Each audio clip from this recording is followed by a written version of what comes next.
Hallelujah. യേശുവേ സ്തോത്രം, യേശുവേ നന്ദി. അഭിഷേകാഗ്നിയുടെ എല്ലാ പ്രേക്ഷകർക്കും കർത്താവും രക്ഷിതാവുമായ യേശു ക്രിസ്തുവിൻ്റെ അത്ഭുത നാമത്തിൽ കൃപയും സമാധാനവും. Price the Lord. ഇന്ന് നാം ചിന്തിക്കുന്ന വിഷയം ദൈവത്തിൻ്റെ ആത്മാവിൻ്റെ മുമ്പിൽ ശിരസ് നമിക്കുക എന്നതിനെ കുറിച്ചാണ്. റോമാ ലേഖനത്തിൽ 11-ാം അധ്യായം 33-ഉം 34-ഉം തിരുലിഖിതങ്ങൾ. ദൈവത്തിൻ്റെ ജ്ഞാനത്തിൻ്റെയും അറിവിൻ്റെയും സമ്പത്തിൻ്റെയും ആഴം, അവിടുത്തെ വിധികൾ എത്ര ദുർജ്ഞേയം, അവിടുത്തെ വഴികൾ എത്ര ദുർഗ്രഹം. ഏത് ഉപദേശകൻ അവിടുത്തേക്ക് ഉപദേഷ്ടാവാകും?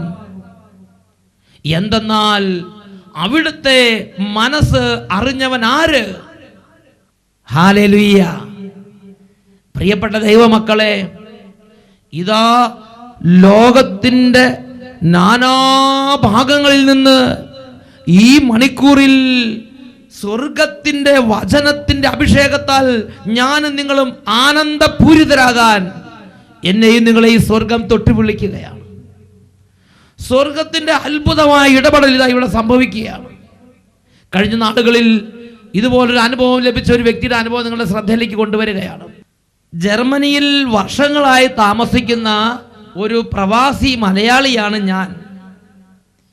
എനിക്ക് സെഗിയോൻ ധ്യാന കേന്ദ്രത്തിലെ ടെലിവിഷൻ ശുശ്രൂഷകളുടെ ഓൺലൈൻ പ്രോഗ്രാം കാണാൻ ദൈവ അനുഗ്രഹം തന്നു.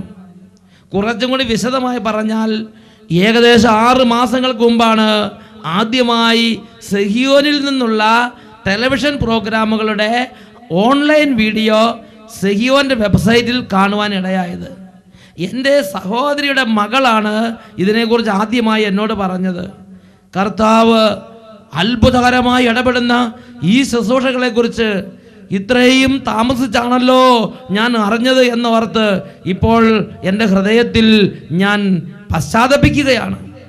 എങ്കിലും അവസാനം വരുന്നവർക്കും കരുണയോടെ വാരിക്കോരി നൽകുന്ന നല്ലവനായ ദൈവത്തെയാണ് ഈ ശുശ്രൂഷയുടെ സമയത്ത് എനിക്ക് അനുഭവിക്കാൻ സാധിച്ചത്. എൻ്റെ അനുഭവം ഇതാണ്. ഞാൻ ഓൺലൈനിൽ സെഗിയോൻ ധ്യാന കേന്ദ്രത്തിൽ നിന്നുള്ള ദൈവവചന ശുശ്രൂഷകളിൽ പങ്കുചേർന്നുകൊണ്ടിരുന്നപ്പോൾ ദൈവത്തിൻ്റെ അത്ഭുതകരമായ ശക്തി എൻ്റെ മേൽ ശക്തമായി വ്യാപരിച്ച്, വർഷങ്ങളായി മദ്യപിക്കുകയും വൈൻ കുടിക്കുകയും ചെയ്യുന്ന ആ ഒരു പ്രത്യേക ലിക്കറിൻ്റെ അടിമത്തം എൻ്റെ ജീവിതത്തിൽ നിന്ന് എന്നേക്കുമായി കഴുകപ്പെട്ടു. ഇന്ന് ഒരു തുള്ളി മദ്യം കഴിക്കണമെന്ന് ആഗ്രഹമില്ലാത്ത വിധം എൻ്റെ മനസ്സും ശരീരവും വ്യത്യാസപ്പെട്ടിരിക്കുകയാണ്. കരുണയുടെ രാജാവായ യേശു മിശിഹായെ ഞാൻ കോടാനുകോടി നന്ദിയോടെ സ്തുതിയും പുകഴ്ചകളും അർപ്പിച്ച് ആരാധിക്കുന്നു. ഹല്ലേലൂയ. വീട്ടിലിരുന്ന് ഓൺലൈനിലൂടെ ടെലിവിഷൻ പ്രോഗ്രാം കണ്ടുകൊണ്ടിരുന്ന ഈ മനുഷ്യൻ വർഷങ്ങളായി മദ്യത്തിനും ലഹരിക്കും വൈൻ കുടിച്ചും അതിനടിമപ്പെട്ടിരുന്ന മനുഷ്യൻ വചനം കേട്ടുകൊണ്ടിരുന്നപ്പോൾ ദൈവശക്തി ശരീരത്തിലേക്ക് പ്രവഹിച്ചു. വലിയൊരു വിടുതൽ ശരീരത്തിൽ സംഭവിച്ചു. ഇന്ന് ഒരു തുള്ളി മദ്യം കുടിക്കാൻ താല്പര്യമില്ലാത്ത വിധം വ്യത്യാസപ്പെട്ടൊരു ജീവിതം നയിക്കുന്നതായി ജർമ്മനിയിൽ നിന്ന് ഇതാ എൻ്റെയും നിങ്ങളുടെയും പരിഗണനയ്ക്ക് വേണ്ടി അദ്ദേഹം എഴുതി അറിയിച്ചിരിക്കുകയാണ്. ഹല്ലേലൂയ. ഈ നിമിഷങ്ങളിൽ നമുക്ക് 2 കാര്യങ്ങളെ സ്വർഗത്തിലേക്ക് ഉയർത്താം. മകനെ, മകളെ, നീ ലോകത്തിന്റെ ഏത് കോണിലിരുന്നാണ് ഈ വചന ശുശ്രൂഷകളിൽ പങ്കുചേരുന്നെങ്കിലും, ജീവിതത്തിന്റെ ഏതൊരു സങ്കീർണ അവസ്ഥകളിൽ ഇരുന്നാണ് ഇപ്പോൾ ഈ പ്രാർത്ഥനയിൽ നീ പങ്കുചേരുന്നെങ്കിലും, നീ യേശു ക്രിസ്തുവിന്റെ നാമത്തിൽ ഒരു കാര്യം അറിയുക. അവിടുത്തെ നാമം വിളിച്ചപേക്ഷിക്കുന്നവരുടെ മേൽ അവിടുന്ന് തന്റെ സമ്പത്ത് വർഷിക്കും. പരിശുദ്ധാത്മാവിന്റെ ശക്തി അത്ഭുതമായി വ്യാപരിക്കുമ്പോൾ ബുദ്ധിമണ്ഡലത്തിലുള്ള എല്ലാ മൂഢതകളും വിട്ടുപോകും, എല്ലാ അന്ധകാരങ്ങളും മാറും. പൈശാചിക പീഡകൾ കൂട്ടത്തോടെ ഈ നിമിഷം കുടുംബങ്ങളിൽ നിന്ന് വിട്ടൊഴിഞ്ഞു പോകും. കരങ്ങൾ ഉയർത്തി സ്തുതിക്കട്ടെ. Hallelujah, hallelujah, hallelujah. ഓ ദൈവമേ, അങ്ങനെ ജ്ഞാനത്തിന്റെയും അറിവിന്റെയും ആത്മാവിനെ അയക്കണമേ, വിവേകത്തിന്റെയും വിജ്ഞാനത്തിന്റെയും ആത്മാവിനെ അയക്കണമേ. ഈ നിമിഷം ഹൃദയം തുറന്ന് സ്വർഗത്തോട് സകലരും പ്രാർത്ഥിക്കട്ടെ. കർത്താവേ, ആത്മാവിനെ വർഷിക്കണമേ. കർത്താവേ, നിന്നാത്മാവാ നിറച്ചിടണേ, നിറച്ചിടണേ. ദാഹിച്ച് പ്രാർത്ഥിക്കുന്നു. കർത്താവേ, നിന്നാത്മാവാ നിറച്ചിടണേ, നിറച്ചിടണേ. കരങ്ങൾ ഉയർത്തി കരഞ്ഞ് നിലവിളിക്കുന്നു. ജലത്താൽ കവിഞ്ഞിടും പോലെ ജ്ഞാനത്താൽ നിറച്ചിടണേ, നിറച്ചിടണേ. പ്രാർത്ഥിക്കുന്നു. സമുദ്രം ജലത്താൽ കവിഞ്ഞിടും പോലെ പരിശുദ്ധാത്മാവേ, പരിശുദ്ധാത്മാവേ, പരിശുദ്ധാത്മാവേ, ചീടണേ നിജ്ഞാനത്താ നിറച്ചിടണേ, നിറച്ചിടണേ, നിറച്ചിടണേ.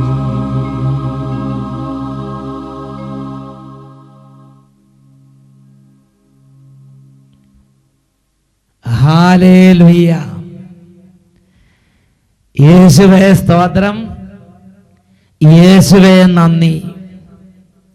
റോമാലേഖനം 11-ാം അധ്യായം 33-ഉം 34-ഉം തിരുലിഖിതങ്ങൾ. ദൈവത്തിൻ്റെ ജ്ഞാനത്തിൻ്റെയും അറിവിൻ്റെയും സമ്പത്തിൻ്റെയും ആഴം, അവിടുത്തെ വിധികൾ എത്ര ദുർജ്ഞേയം, അവിടുത്തെ വഴികൾ എത്ര ദുർഗ്രഹം. ഹല്ലേലൂയ. പ്രിയപ്പെട്ട ദൈവമക്കളെ, ഇന്ന് അനേകം ദൈവമക്കളുടെ ജീവിതത്തിൽ ഒരു പൈശാചിക പീഡ ഇരിക്കുകയാണ്.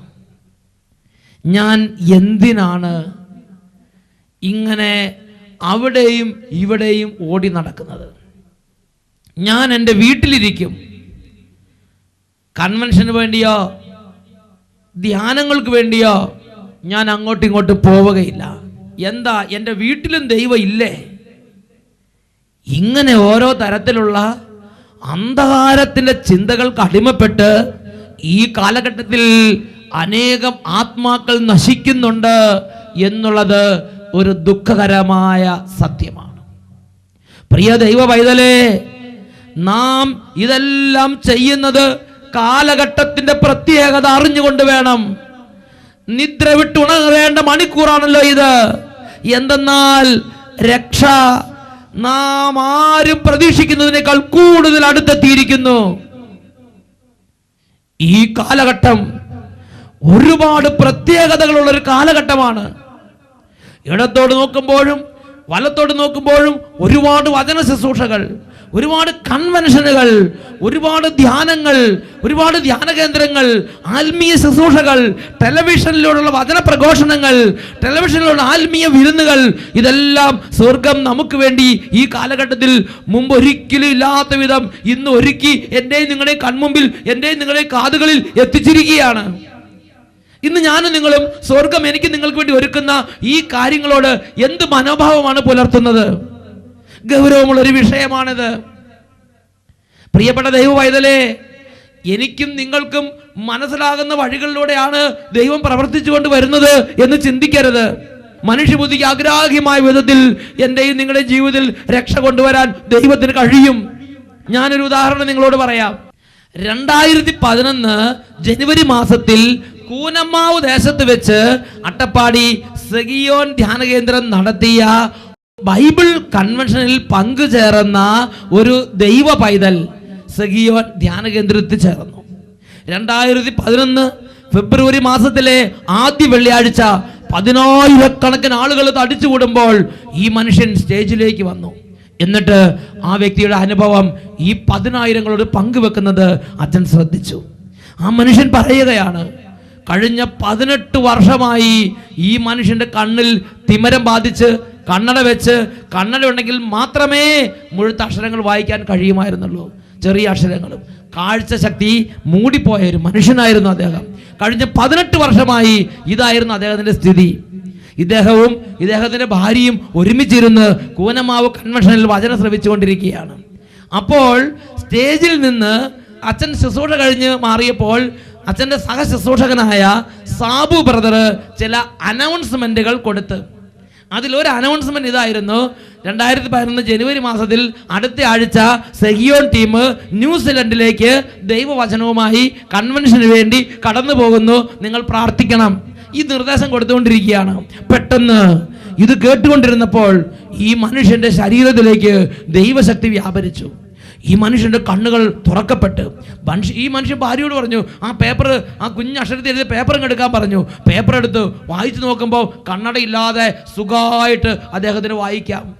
18 വർഷമായി ഈ തിമിര രോഗത്തിൽ അല്ലെങ്കിൽ കാഴ്ചശക്തി മങ്ങിപ്പോയ രോഗത്തിൽ ക്ലേശിച്ച് കണ്ണട വെച്ച് മാത്രം വായിച്ചിരുന്ന ഈ മനുഷ്യൻ ഒരു നിർദ്ദേശം സ്റ്റേജിൽ നിന്ന് കൊടുത്തുകൊണ്ടിരുന്നപ്പോൾ അത് കേട്ടുകൊണ്ടിരുന്ന സമയത്ത് അദ്ദേഹത്തിന് മേൽ ദൈവശക്തി വ്യാപരിച്ചു, വലിയ വിടുതൽ ഉണ്ടായി എന്ന് അദ്ദേഹം സാക്ഷ്യപ്പെടുത്തുകയാണ്. എന്നെ അത്ഭുതപ്പെടുത്തിയ കാര്യം അദ്ദേഹം പറയുകയാണ്, പിന്നീട് പിറ്റേ ദിവസം മുതൽ അദ്ദേഹം വെളുപ്പിന് എഴുന്നേറ്റ് ദേവാലയത്തിലേക്ക് പോയി വിശുദ്ധ കുർബാനയിൽ പങ്കെടുക്കാൻ തുടങ്ങി. അദ്ദേഹത്തിന് ഒരു പ്രത്യേക ഹീലിംഗ് കിട്ടി. അദ്ദേഹത്തിന് കൂദാശ ജീവിതത്തോടൊരു താല്പര്യം, ആത്മീയ ബന്ധനം അഴിഞ്ഞ് വലിയൊരു വിടുതൽ അദ്ദേഹത്തിൻ്റെ ജീവിതത്തിൽ സംഭവിച്ചു. അദ്ദേഹം പറയാണ്, അദ്ദേഹം ഇപ്പോൾ ഡെയിലി വെളുപ്പിന് എഴുന്നേറ്റ് ദേവാലയത്തിലേക്ക് വിശുദ്ധ കൂദാശകൾക്ക് വേണ്ടി കടന്നു പോവുകയാണ്. ഇതിനു മുമ്പ് ആ ശീലം അദ്ദേഹത്തിന് ഉണ്ടായിരുന്നില്ല. ഹല്ലേലൂയ. ഇതെല്ലാം കേട്ട് കഴിഞ്ഞപ്പോൾ ഞാൻ ചിന്തിച്ചൊരു കാര്യമുണ്ട്. ഈ മനുഷ്യൻ, ആ മനുഷ്യൻ്റെ ദേശത്ത്, കൂനമാവ് പ്രദേശത്ത് ദൈവവചന ശുശ്രൂഷയുമായി ഈ ടീം ചെന്നപ്പോൾ ആ മനുഷ്യൻ ചിന്തിക്കുകയാണ്, ഞാൻ 55-60 വയസ്സായ മനുഷ്യനാണ്, ഞാൻ ഇതിനു മുമ്പ് പല ധ്യാനങ്ങളും കൂടിയിട്ടുള്ളതാണ്, എപ്പോഴും അങ്ങനെ കൂടേണ്ട കാര്യമൊന്നുമില്ല, ചെണ്ടപ്പുറത്ത് കോല് വെക്കുമ്പോഴേക്കും ഓടിപ്പോകേണ്ട ആവശ്യമൊന്നുമില്ല, ഞാൻ പോയില്ലെങ്കിലും കുഴപ്പമൊന്നുമില്ല, ഇത് ഇടവകയുടെ ധ്യാനമൊന്നും അല്ലല്ലോ, ഇത് കൺവെൻഷൻ അല്ലേ, ഇഷ്ടമുള്ളവരൊക്കെ പോയി കൂടട്ടെ. അങ്ങനെ ചിന്തിച്ച് അദ്ദേഹത്തിൻ്റെ ഭവനത്തിൽ ഇരുന്നിരുന്നെങ്കിൽ ഈ രക്ഷയുടെ അനുഭവം ഉണ്ടാകുമായിരുന്നോ? വർഷങ്ങളായി അദ്ദേഹത്തെ ബന്ധിച്ചിടുന്ന രോഗത്തിന് കെട്ടുകൾ അഴിയുമായിരുന്നോ? അദ്ദേഹത്തിന് ആത്മീയ ജീവിതത്തിൽ അദ്ദേഹത്തെ സ്വർഗത്തിലേക്ക് നയിക്കാൻ അദ്ദേഹത്തിന് വിശുദ്ധ കൂദാശകളോടും യേശുക്രിസ്തുവിന്റെ സഭയിലെ ശുശ്രൂഷകളോടുമുള്ള ആ ഒരു ആന്തരിക തുറവി, പരിശുദ്ധാത്മാവിന്റെ ഇടപെടൽ വഴിയുള്ള ആന്തരിക തുറവി അദ്ദേഹത്തിന് ലഭിക്കുമായിരുന്നോ? ഇതെല്ലാം അദ്ദേഹത്തിന് ലഭിക്കാൻ കാരണം എന്താ? അദ്ദേഹം ദൈവത്തിന്റെ ശുശ്രൂഷകളോട് ഹൃദയം തുറന്ന് സഹകരിച്ചു എന്ന ഒരൊറ്റ കാരണത്തിന്മേൽ ദൈവം ബ്ലസ് ചെയ്തതാണ്. ഹല്ലേലൂയ. റോമാലേഖനത്തിൽ 11-ാം അധ്യായത്തിൽ 33-ാം തിരുലിഖിതം, ദൈവത്തിന്റെ വഴികൾ എത്ര ദുർഗ്രഹം, അവിടുത്തെ വിധികൾ എത്ര ദുർജ്ഞേയം. ജോബിന്റെ പുസ്തകത്തിൽ 14-ാം അധ്യായത്തിൽ 4-ാം തിരുലിഖിതം, അശുദ്ധിയിൽ നിന്ന് വിശുദ്ധിയെ ഉണ്ടാക്കാൻ കഴിയുമോ? അശുദ്ധിയിൽ നിന്ന് വിശുദ്ധിയെ ഉണ്ടാക്കാൻ ആർക്ക് കഴിയും? ദൈവത്തിന് കഴിയും. ഹല്ലേലൂയ.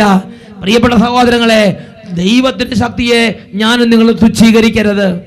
വിശുദ്ധ ലേഖനത്തിൽ ഒരുപാട് സംഭവങ്ങൾ ഞാനും നിങ്ങളും ദൈവം വരുമ്പോൾ, ദൈവത്തിൻ്റെ ഇടപെടൽ ഉണ്ടാകുമ്പോൾ, ദൈവം എനിക്ക് നിങ്ങൾക്ക് വേണ്ടി ശുശ്രൂഷകൾ ഒരുക്കുമ്പോൾ ഞാനും നിങ്ങളും ആ ശുശ്രൂഷകളിലേക്ക് പോകണം എന്ന് നമുക്ക് പ്രബോധനം തരുന്ന ഒരുപാട് സംഭവങ്ങൾ ബൈബിളിലുണ്ട്. അതിലൊരു സംഭവമാണ് എസെക്കിയേൽ പ്രവചനത്തിൽ 37-ാമത്തെ അധ്യായത്തിൽ ദൈവം തൻ്റെ ദാസനായ പ്രവാചകനെ വരണ്ട അസ്ഥികളുടെ താഴ്വരയിലേക്ക് കൊണ്ടുവരികയാണ്. എന്നിട്ട് ഈ അസ്ഥികളോട് കൽപ്പിക്കാൻ ദൈവം പറഞ്ഞു. പ്രവാചകൻ ദൈവത്തിന്റെ വചനം കൽപ്പിച്ചു. വരണ്ട അസ്ഥികൾ ജീവൻ പ്രാപിച്ചു എഴുന്നേറ്റ് നിന്നു. ഈ അസ്ഥികളുടെ മേൽ ഞരമ്പുകളും മാംസങ്ങളും തൊലിയെല്ലാം വന്ന് നിറഞ്ഞു. എന്നിട്ട് ദൈവം ചോദിച്ചു, പ്രവാചക, മനുഷ്യപുത്ര, ഈ അസ്ഥികൾക്ക് ജീവിക്കാൻ കഴിയുമോ? ദൈവം പറഞ്ഞു, 4 ദിക്കുകളിൽ നിന്ന് ജീവശ്വാസത്തോട് ഇവരുടെ മേൽ വന്ന് വീശുക എന്ന് പറയുക. അതിൻ പ്രകാരം പ്രവാചകൻ അങ്ങനെ ചെയ്തു. എസെക്കിയേൽ പ്രവചനത്തിൽ 37-ാം അധ്യായം 9-ഉം 10-ഉം തിരുലിഖിതങ്ങൾ. അവിടുന്ന് എന്നോട് അരുളി ചെയ്തു, മനുഷ്യപുത്ര, ജീവശ്വാസത്തോട് പ്രവചിക്കുക. 4 വായുക്കളിൽ നിന്ന് വന്ന് ഈ നിഹതന്മാരുടെ മേൽ വന്ന് വീശുക, അവർക്ക് ജീവൻ ഉണ്ടാകട്ടെ. അവിടുന്ന് കൽപ്പിച്ചതുപോലെ ഞാൻ പ്രവർത്തിച്ചു. അപ്പോൾ 4 വായുക്കളിൽ വന്ന് ജീവശ്വാസം അവരുടെ മേൽ പ്രവേശിച്ചു. ഒരു സൈന്യം പോലെ അവർ എഴുന്നേറ്റ് നിന്നു. പ്രിയപ്പെട്ട ദൈവമക്കളെ, തുടർന്ന് വചനം പഠിപ്പിക്കുകയാണ്. ഇസ്രായേൽ ഭവനമാണ് ഈ വരണ്ട അസ്ഥികൾ. ഇസ്രായേൽ ഭവനമാണ് ഈ വരണ്ട അസ്ഥികൾ. ആത്മീയത നഷ്ടപ്പെട്ട്, ദൈവാനുഭവം നഷ്ടപ്പെട്ട്, ദൈവത്തിന്റെ സ്നേഹത്തിന്റെ ഊഷ്മളത നഷ്ടപ്പെട്ട്, ഹൃദയത്തിന്റെ ആ മാധുര്യമെല്ലാം നഷ്ടപ്പെട്ട്, ജീവിതത്തിന്റെ നന്മ നഷ്ടപ്പെട്ട്, വെറും വരണ്ട അസ്ഥികളെ പോലെ മൂകരും ശൂന്യരുമായ ഒരു അവസ്ഥയിൽ ജീവിക്കുമ്പോൾ അതിനൊരു പരിഹാരമായി വിശുദ്ധ ലിഖിതത്തിൽ ദൈവം എന്താണ് പറഞ്ഞു കൊടുക്കുന്നത്? ദൈവം തൻ്റെ പ്രവാചകനെ ആ സമൂഹത്തിന് നടുവിലേക്ക് കൊണ്ടുവന്നിട്ട് ദൈവം തൻ്റെ പ്രവാചകൻ വഴി സ്വർഗത്തിൻ്റെ അനുഗ്രഹം ആ സമൂഹത്തിൻ്റെ മേൽ പ്രഖ്യാപിക്കുന്ന ഒരു ദൃശ്യം കാണിച്ചു കൊടുക്കുകയാണ്. ദൈവം സ്വർഗത്തിന് അനുഗ്രഹം പ്രഖ്യാപിക്കുമ്പോൾ ആ സമൂഹം മുഴുവൻ എഴുന്നേറ്റ് നിന്ന് ജീവശ്വാസം വെച്ച് ഒരു സൈന്യം പോലെ ചലിക്കാൻ തുടങ്ങി. ആത്മീയത നഷ്ടപ്പെട്ട്, ഉണർവ് നഷ്ടപ്പെട്ട്, വിശുദ്ധി നഷ്ടപ്പെട്ട്, വിശ്വാസം നഷ്ടപ്പെട്ട്, തീഷ്ണത നഷ്ടപ്പെട്ട്, ദൈവിക നന്മകളെല്ലാം നഷ്ടപ്പെട്ട ഒരു ദേശമാണ് ഞാൻ നിങ്ങൾ വസിക്കുന്ന ദേശമെങ്കിൽ പോലും ആ ദേശത്തിന്റെ വിടുതലിന് വേണ്ടി ദൈവത്തിനൊരു പദ്ധതിയുണ്ട്. തൻ്റെ ദാസന്മാർ വഴി, തൻ്റെ പ്രവാചകന്മാർ വഴി ആ ദേശത്തിന് മേൽ ദൈവ അനുഗ്രഹം പ്രഖ്യാപിക്കുമ്പോൾ ആ ദേശം വീണ്ടും തളിർക്കും. അതുകൊണ്ട് പ്രഭാഷകന്റെ പുസ്തകം 50-ാം അധ്യായം 20-21 വാക്യങ്ങളിൽ പ്രധാന പുരോഹിതനായ ശിമയോൻ ദൈവജനത്തിന് വേണ്ടി ചെയ്യുന്ന ഒരു കാര്യത്തെക്കുറിച്ച് പ്രതിപാദിച്ചിട്ടുണ്ട്. കർത്താവിൻ്റെ നാമത്തെ മഹത്വപ്പെടുത്തുന്നതിനും അവിടുത്തെ അനുഗ്രഹം പ്രഖ്യാപിക്കുന്നതിനും വേണ്ടി ശിമയോൻ ഇറങ്ങി വന്ന് ഇസ്രായേൽ മക്കളുടെ മേൽ കൈകൾ ഉയർത്തി. കർത്താവിൻ്റെ അനുഗ്രഹം പ്രഖ്യാപിക്കുന്നതിനും കർത്താവിൻ്റെ നാമത്തെ മഹത്വപ്പെടുത്തുന്നതിനും വേണ്ടി പ്രധാന പുരോഹിതനായ ശിമയോൻ ഇറങ്ങി വന്ന് ജനത്തിന്റെ മേൽ കൈകൾ ഉയർത്തി. ഒരു ശുശ്രൂഷയ്ക്ക് വേണ്ടി കൈകൾ ഉയർത്തി, അനുഗ്രഹം പ്രഖ്യാപിക്കുന്നതിന് വേണ്ടി കൈകൾ ഉയർത്തി, വചനം പ്രഖ്യാപിക്കുന്നതിന് കൈകൾ ഉയർത്തി, സ്വർഗത്തിന്റെ ദൂത് പ്രഖ്യാപിക്കുന്നതിന് വേണ്ടി കൈകൾ ഉയർത്തി. ജനം എന്ത് ചെയ്തു? 21-ാം വാക്യത്തിൽ പഠിപ്പിച്ചിരിക്കുകയാണ്. അത്യുന്നതന്റെ ആശീർവാദം സ്വീകരിക്കാൻ വേണ്ടി ജനം വീണ്ടും കുമ്പിട്ടു. അത്യുന്നതന്റെ അനുഗ്രഹം സ്വീകരിക്കാൻ, അത്യുന്നതന്റെ അഭിഷേകം സ്വീകരിക്കാൻ, അത്യുന്നതന്റെ ആശീർവാദം സ്വീകരിക്കാൻ ജനം വീണ്ടും കുമ്പിട്ടു. ദൈവം തൻ്റെ പ്രിയ മക്കളിൽ നിന്ന് പ്രതീക്ഷിക്കുന്നത് ദൈവത്തിന്റെ രാജ്യത്തിന്റെ ശുശ്രൂഷകളോട് ഹൃദയം തുറന്ന് സ്വീകരിക്കണമെന്നുള്ളതാണ്. ഹല്ലേലൂയ. അപ്പോസ്തല പ്രവർത്തനം 10-ാം അധ്യായത്തിൽ കൊർന്നേലിയുസിന്റെ ഭവനത്തിൽ ഒരുമിച്ച് കൂടിയ നാനാജാതി മതസ്ഥരെ കുറിച്ച് കാണുന്നുണ്ട്. വിശ്വാസികളും യഹൂദന്മാരും മാത്രമല്ല, നാനാജാതി മതസ്ഥര് കൊർന്നേലിയുസിന്റെ വീട്ടിൽ ഒരുമിച്ച് കൂടിയിരിക്കുകയാണ്. പത്രോസ്ലീഹായെ ആളയച്ച് വരുത്താൻ സ്വർഗത്തിൽ നിന്ന് ദൂതൻ വന്ന് അവരോട് നിർദ്ദേശിക്കുകയാണ്. എന്തിനു വേണ്ടിയിട്ടാ? ആ ജനത്തിന് വേണ്ടി ഒരു ശുശ്രൂഷ ചെയ്യാൻ. അങ്ങനെ പത്രോസ്ലീഹായെ ദൂതന്റെ നിർദ്ദേശപ്രകാരം അവർ ആളയച്ച് വരുത്തി. പത്രോസ്ലീഹാ വന്ന് വചനം പ്രസംഗിച്ചു. അപ്പോസ്തല പ്രവർത്തനം 10-ാം അധ്യായം 44-ാം വാക്യം പഠിപ്പിക്കുകയാണ്. പത്രോസ് ഇത് പറഞ്ഞുകൊണ്ടിരിക്കുമ്പോൾ കേട്ടുകൊണ്ടിരുന്ന എല്ലാവരുടെ മേലും പരിശുദ്ധാത്മാവ് വന്നു. വിജാതികളുടെ മേൽ പോലും ആത്മാവിന്റെ ദാനം വർഷിക്കപ്പെട്ടത് കണ്ട് അവർ വിസ്മയിച്ച്. പ്രിയപ്പെട്ട സഹോദരങ്ങളെ, ആ ജനം ഒരു ശുശ്രൂഷ സ്വീകരിക്കണമെന്ന് സ്വർഗ്ഗം ആഗ്രഹിച്ച്, അതുകൊണ്ട് ഒരു ദൂതനെ അയച്ചിട്ട് പറഞ്ഞു, നിങ്ങൾ പത്രോസ് എന്ന് പറഞ്ഞ ശുശ്രൂഷകനുണ്ട്, അദ്ദേഹത്തെ വിളിച്ച് ഒരു ശുശ്രൂഷ വെക്കുക.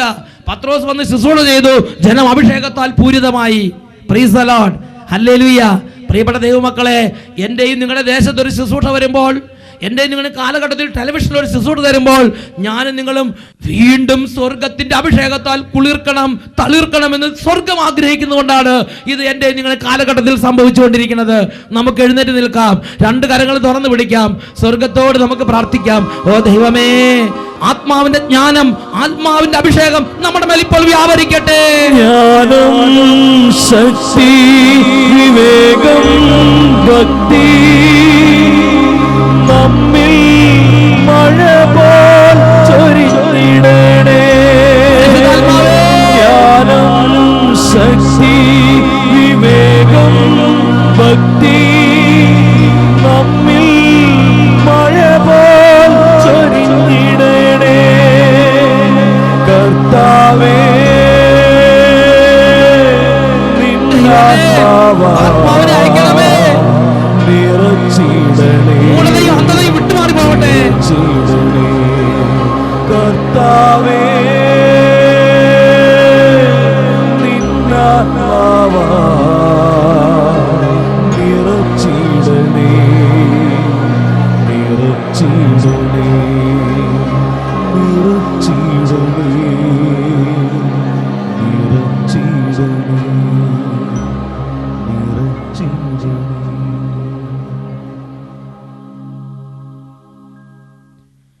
ഹല്ലേലൂയ. യേശുവേ സ്തോത്രം, യേശുവേ നന്ദി. ദൈവത്തിൻ്റെ വഴികൾ എത്ര ദുർഗ്രഹം, ദൈവത്തിൻ്റെ വിധികൾ എത്ര ദുർജ്ഞേയം.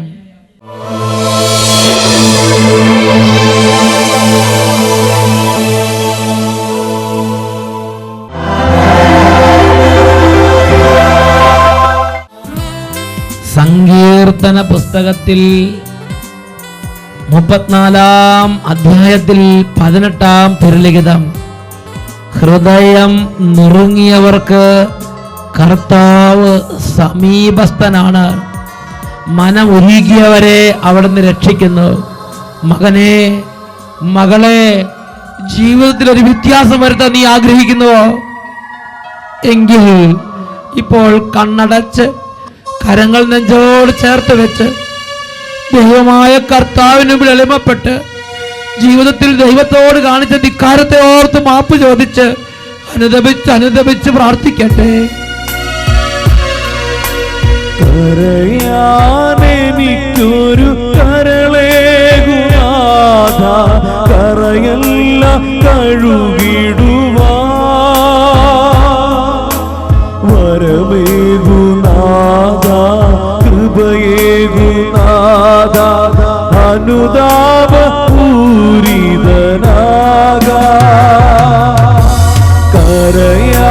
കരയാനെനിക്കൊരു കരളേകുനാഥ, കരയെല്ലാം കഴുകിടുവാ വരമേകുനാഥ, കൃപയേകുനാഥ, അനുതാപപൂരിതനാക.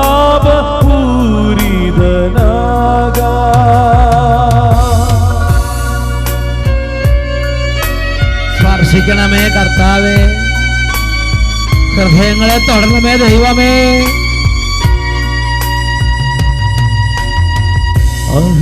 അഹങ്കാരമോടെ ഞാൻ നടന്നു, ആസക്തിയാലേ ഞാൻ വലഞ്ഞു, അലിവോടെ എന്നെ ഒന്നു തൊട്ടാ അനുതാപമോടെ ഉള്ളുരുകും.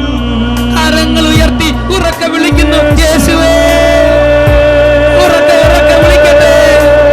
ഹൃദയം നുറുങ്ങി വിളിക്കുന്നു യേശുവേ, യേശുവേ, യേശുവേ. സ്പർശിക്കണമേ, ഇടപെടണമേ. Hallelujah, hallelujah. യേശുവേ, യേശുവേ, യേശുവേ, യേശുവേ, യേശുവേ.